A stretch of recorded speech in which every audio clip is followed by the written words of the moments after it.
सावन मनमा रहेला मगन। जब से आइल बा सावन मनमा रहेला मगन। जब से आइल बा सावन मनमा रहेला मगन। जब से आइल बा सावन मनमा रहेला मगन। देखा रोडवा पर लागल बाटे जाम रे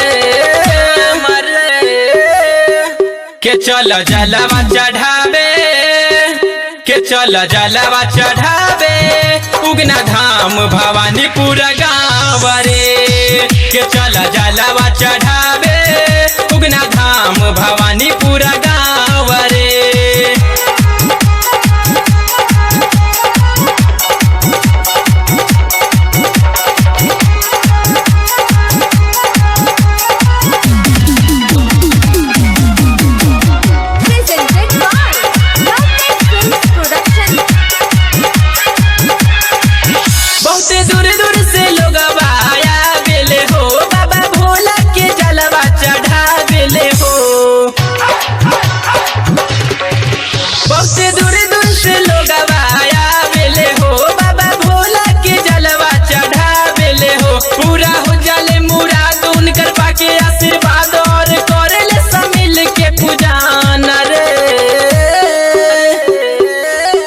के चल जलवा चढ़ावे के चल जलवा चढ़ावे उगना धाम भवानीपुर गाँव रे के चल जलवा चढ़ावे उगना धाम भवानीपुर गाँव रे।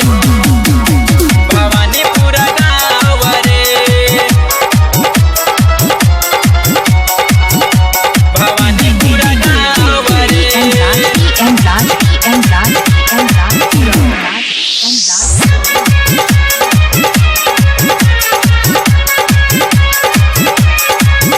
बाबा उगना बसल बारे हो जहाँ सब दर्शन करे चल मिलके वहाँ। बाबा उगना बसल बारे हो जहाँ सब दर्शन करे चल मिलके वहाँ। सब हो जाले मगन उनकर पाके दर्शन सब ओकर के करेला नमन रे के चल जलवा चढ़ावे के चल जलवा चढ़ावे उगना धाम भवानीपुर गाँव रे के चल जलवा चढ़ावे उगना धाम भवानीपुर गाँव रे।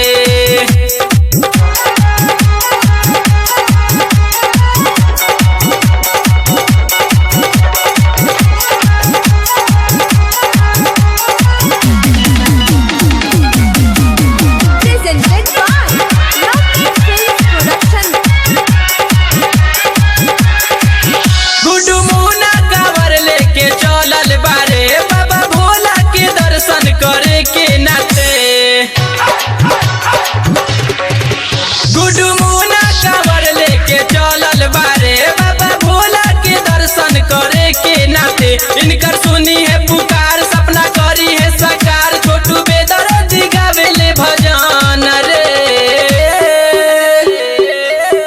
के चल जलवा चढ़ावे के चल जलवा चढ़ावे उगना धाम भवानीपुर गाँव रे के चल जलवा चढ़ावे।